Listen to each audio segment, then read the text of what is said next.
What is up, family? Wanted to talk about boundaries today. And with boundaries are so good because they set up people for win-win experiences. They allow people to have a positive experience. They give quality expectations that we can calibrate and understand where people are coming from. And they can also avoid hurt feelings. So with this, there's actually 3 columns to levels of negotiables for yourself. So the first one is what you're getting. There's like 1% negotiation on this.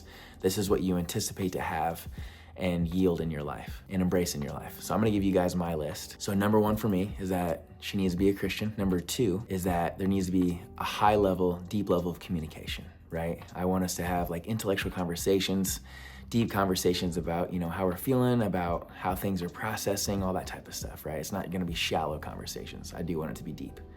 I do want it to be where there's times where I'm listening, times where she's listening, where we both pursue James 1:19 all the time, to be slow to speak, quick to listen, slow to anger, quick to love. Another thing for me is deep love and intimacy. So that's huge for me, and I'm talking like not transactional, but transformational intimacy. I think there's a deeper level when you're really looking towards the other person and for their benefit and just really maximizing that. And that would be obviously pursued on like, let's say once a week for like deep dates where there's sacred time and you're really making that time for those intimate connections. Another one for me is healthy eating, like Grellos and above. There's red lights, yellow lights, and green lights. And I would like for us to mostly have the yellow lights and green lights. I've been more open to having some red lights every now and then, which are delicious and not nutritious. So I'm open to it. But I would like for both of us to be pretty health conscious. Another one that I put in here is XOXO, hugs and kisses a lot. I love physical touch, so that needs to be a good thing for my significant other. If it's not, yeah, it's probably not gonna check out. I'd like an effective workout often. So I like to work out at least 5 to 6 days a week. So that's a huge standard for me. And if I'm gonna be looking good, feeling good, and moving well, I anticipate and expect that my partner's gonna do the same. I need us to have a shared love for God, which kind of hits the number 1 that I said where she needs to be a Christian. In terms of communication, that deep level, another piece that I'd like to shout out to is that there's an edification piece, that we are both fans of each other and we communicate accordingly, whether to one another or even outside of our communication. We're always talking each other up and bringing to light what is light in each other. We both have a shared vision. So mine would be Matthew 6:33, to seek first his kingdom and all his righteousness, and all these things should be added to you. So like anything that's in concert with that, like building abundance life coaching, getting more one-on-one clients, more courses, more seminars, stuff like that. Like I want us to have a shared vision for that, to how we can team up and be the best partners ever. I said it a little bit earlier, but a date night each week. I'd like for us to be fully committed to our community, online and offline. I'd like for us to both have quite a bit of financial literacy and abundance, the ability to be frugal, yet also abundant mindset and create more so we can have more in the be, do, have realm. I want us to both have a growth mindset. I need monogamy. I don't want other partners. I want you to myself, period. Willing to take responsibility. I think that also comes down to the communication piece, and like a lot of times reciprocity can come into that. So let's say that we have an argument. Well, if we both look at it from a place of responsible, we can both see what our opportunities were to where we can both come to each other with that. I think that's super important to where we can communicate more effectively together and take responsibility for our shared opportunities, which in some ways are problems, but I frame them as opportunities. I think competency and intellect is huge for me too. I do want to have like deep intellectual conversations. So yeah, I think that if you have the ability and obsession to learn, like we're gonna get along great. Needed to be authentic, so not fake, something that you're truly semi-embodying and always striving to be. Humility, right? To where, yeah, you're super confident in your skills and abilities, yet you're also humble and know where it comes from, up above. Need you to love kids, because I want them. I also want kids, like at least 3. Need you to be loyal, like number 1, like keeping each other as a priority and guarding each other's hearts in that way.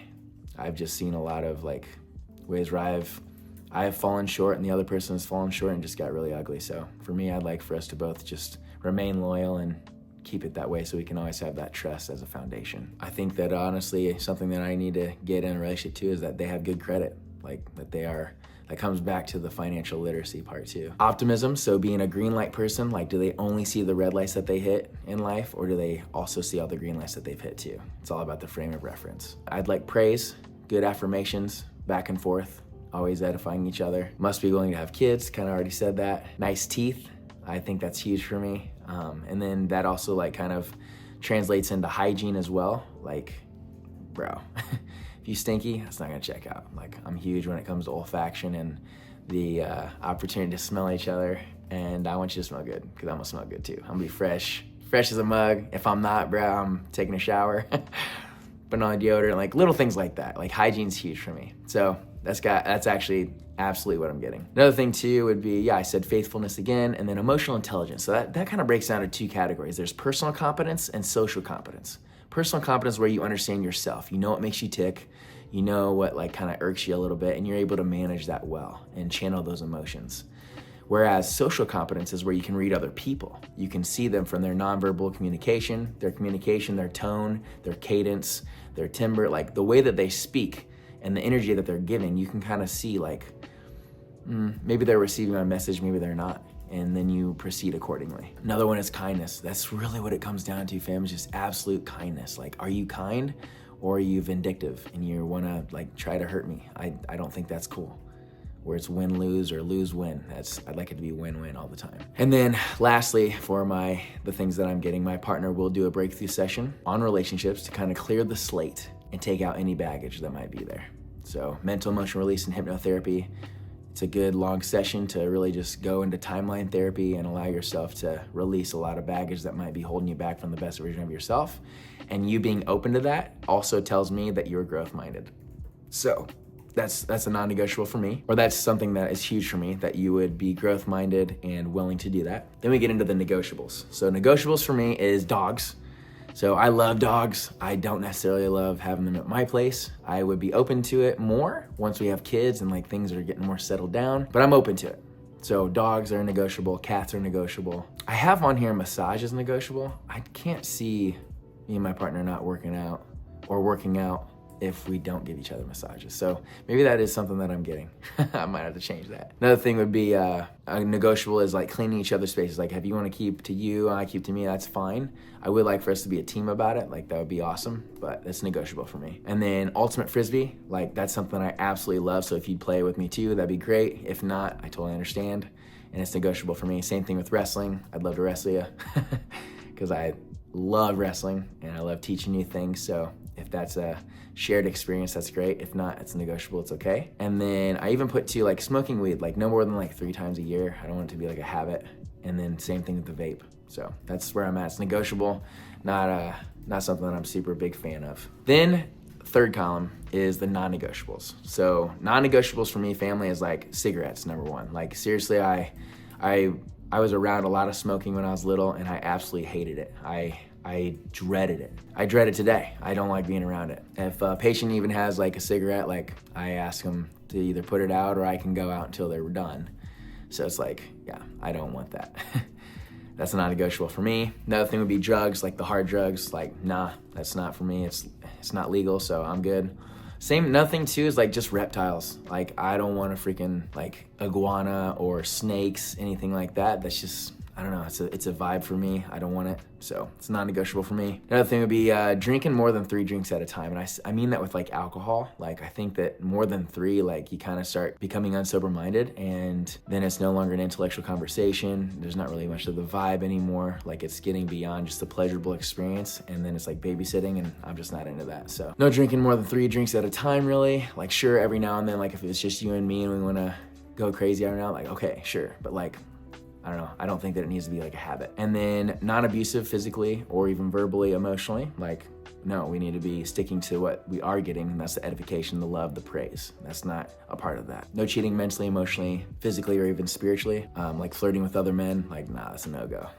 Same thing with me to other women. Lack of vulnerability. I think vulnerability is huge, where we can both be vulnerable with each other. So nice, like super open and able to like share hard experiences and how it's created you to be who you are today is huge for me. I put down shrooms. So like shrooms no more than a few times a year. Like I've done those before and it was very interesting and a deepening experience.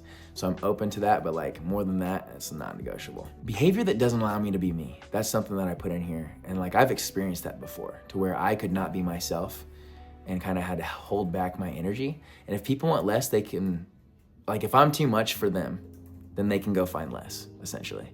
So that's something for me, is like, I'm gonna be me and I want them to love me for who I am. Like, I need you to love my crazy. I need you to love my crazy work ethic. I need you to love that I also love you intensely. Like, it's gonna be like that. And then Another non-negotiable is resistance to improvement. Like if I notice that, like it's not gonna check out, I'm sorry. Lastly, I already kind of spoke of the put on of financial literacy and abundance. The opposite of that would be financial irresponsibility. So yeah, like crazy debt that's not good debt, and just irresponsibility, like buying stuff all the time. Like being, if you ever look at the Millionaire Next Door, it talks about prodigious accumulator of wealth and an under accumulator of wealth. And if you're under accumulator of wealth because of all the behaviors and patterns, like it's probably not gonna check out. So that fam right there is my 3 levels of negotiables, my boundaries. I'd love to know what yours are. If you could, like, subscribe, leave in the comments what resonated with you and what are your negotiables. And if you've already listed that out, please tell me what they are. If you haven't, tell me what sparked your interest. Where do you find yours are at for yourself, and then you'd like to communicate with your partners in your life? That's what I got for you guys, and thank you so much for joining me. Love you. Cleric, shh.